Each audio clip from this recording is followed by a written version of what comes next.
mumbabarire mbabwira ikintu kimwe Imana yambwiye. Yarambwiye ngo ariko ikibabaza Imana uragenda ukagerageza bigakora, warangiza ukaza ugapfuka ku munwa ugaceceka, abandi bagakomeza bari mu bibembe. Imana abantu mugendana, abantu mubana, abantu mukorana, tinyuka ubabwire. Wasanga hari ikibazo bafite kibamereye nka biriya bibembe bya Namani. Wasanga batazi gutabarwa aho kwaturuka, wasanga bararebye abaganga bose, nyamara wowe wicaranye ubuhamya bw'indwara ikomeye Imana yagukijije, ariko ntujye utinyuka ngo ubivuge. Imana ntabwo abantu ihamagarira guhamya ari abantu b'ibitangaza. Wowe ubwawe uko nguko ungana, muri izo ntege nke zawe hari icyo wakora, abantu b'Imana bagatabarwa. Yesu ashimwe. Haguruka uko izo mbaraga zawe zingana, uraza kubona imbuto biri buze kwera.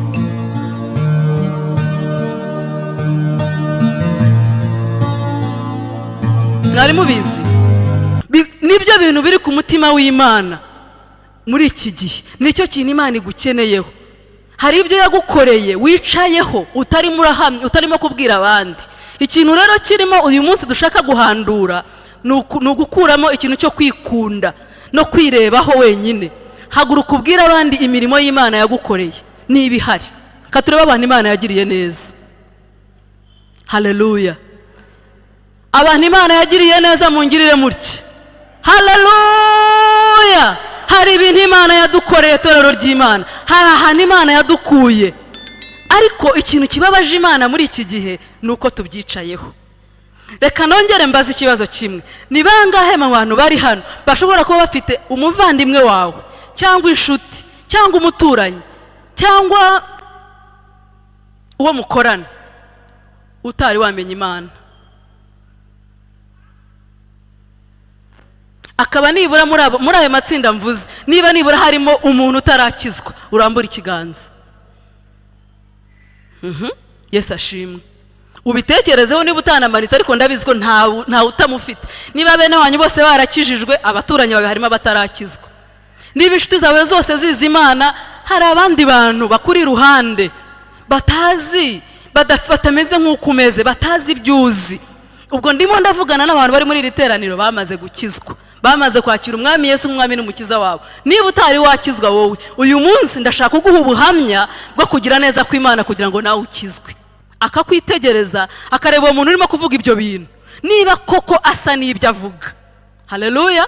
Aho ni ahantu habiri tugomba kwitondera nk'abakristo. Reka tujye mu ijambo ry'Imana dusome Abami ba kabiri, hahandi badusomeye ibice 5.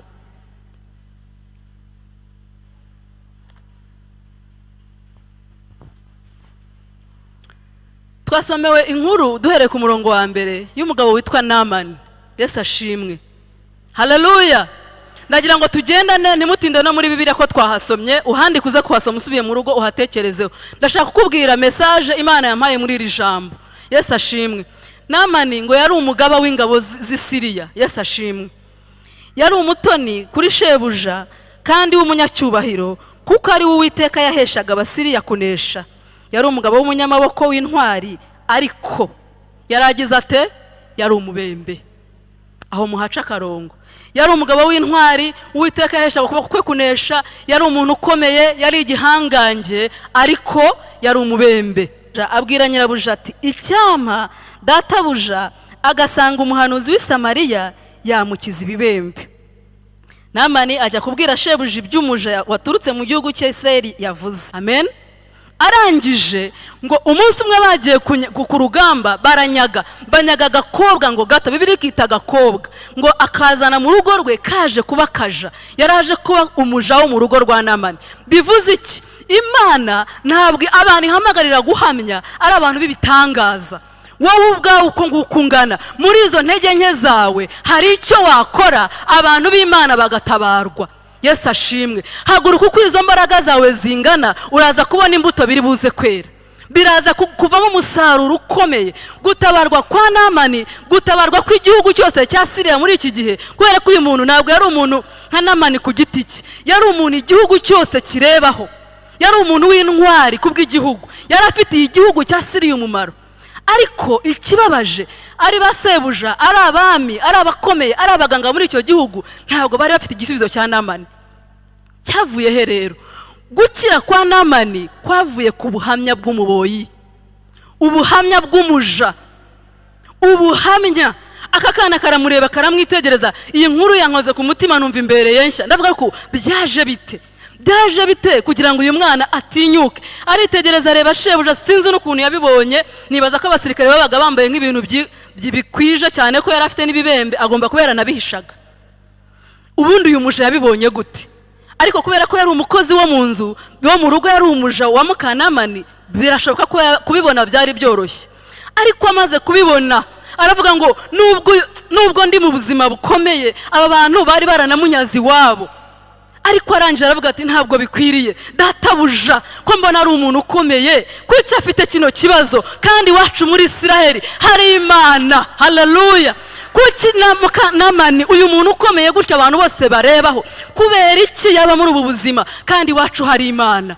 Aravuga ngo hari ibintu ntashobora kwihererana, iyi nkuru ntabwo nayihanganira, nubwo bitoroshye ko nabonana n'uyu na bosi wanjye ngo mugereho, ntabwo byari byoroshye. Ikigaragara ko uyu mwana yavugana na sebuja, ariko aravuga ngo reka nce muri mabuja. Burya ba mabuja turoroha, hari ibintu umukozi wo mu rugo atabwira shebuja, ariko nyirabuja yamwegera bikamworohera. Aca muri nyirabuja, aravuga ngo ko nabonye databuja afite ikibazo kandi wacu muri Isiraheli hari Imana. Haleluya.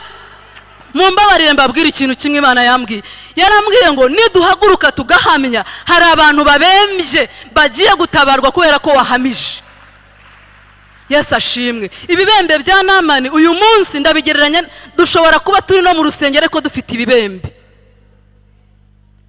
Namani yari afite ikibazo gikomeye, ntabwo ibibembe byamubuzaga kurwana ngo atsinde, ntibyamubuzaga gutabara, ntibyamubuzaga kugira amaranka, buriya wasanga baranamupromotingaga buri mwaka.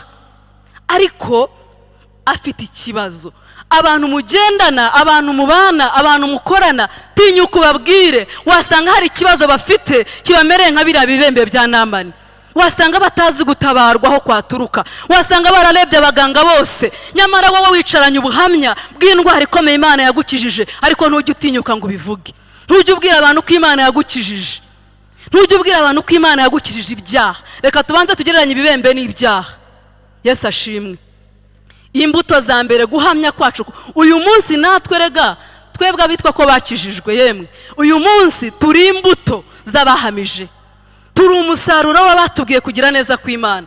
Hari ukuntu twavuyeyo, hari inkuru nziza wumvishe, hari ubutabazi wabwiwe, barakubwira ngo rega nujya kuri Yesu hari ikiri buhinduke. Abantu benshi bajya bakizwa bageze mu bikomeye, wamara gukubitwa, wafunzwe, wakennye, warwaye cyangwa warwaje, ukirukankira gusenga. Kubera iki? Umuntu yagusanze arakubwira ngo basi genda usenge, nubwo ibindi byose byananiranye, sanga Yesu akaguha ubuhamya, akakubwira ngo erega nanjye nari imeze gutya, nanjye byari bikomeye, ariko ndangije ngiye gusenga birakemuka. Hari ahantu numvishe, hari igihe Imana yantabaye bikomeye, wamara kumva ubuhamya bwe ukavuga ngo reka ngende ngerageze aho ari nanjye byankorera.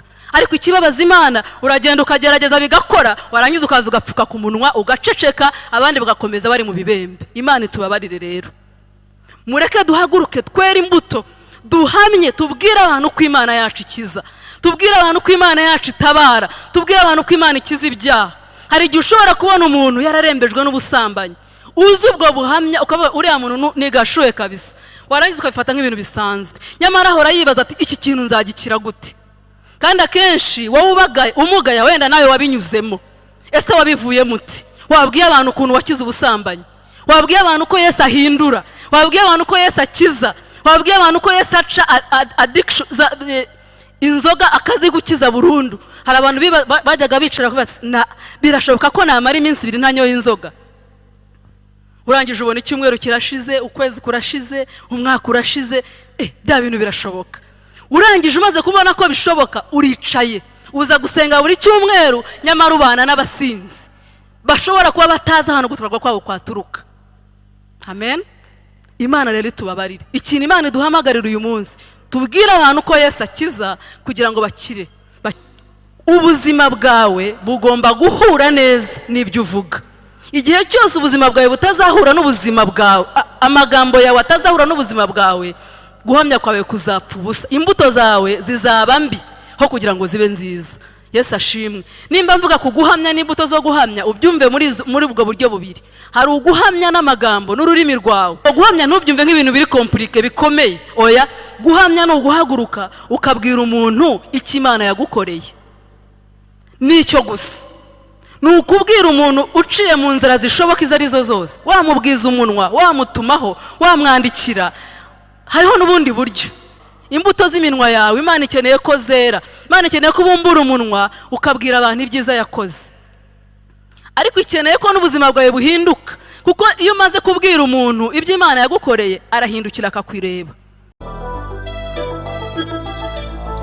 Wowe wafashe umwanya wawe ukareba ubutumwa ukaba ubugejeje ku musozo, turagushimiye. Niba utarakora sabone cyangwa subscribe bikore kugira ngo ujye ubona ubutumwa bushyashya. Wibuke gukanda ku kazogera kugira ngo ujye uhabwa notification za video nshyashya. Ufite igitekerezo, ufite icyifuzo cy'uko twavugurura uyu murimo, twandikire hasi muri commentaire, urabudufashije.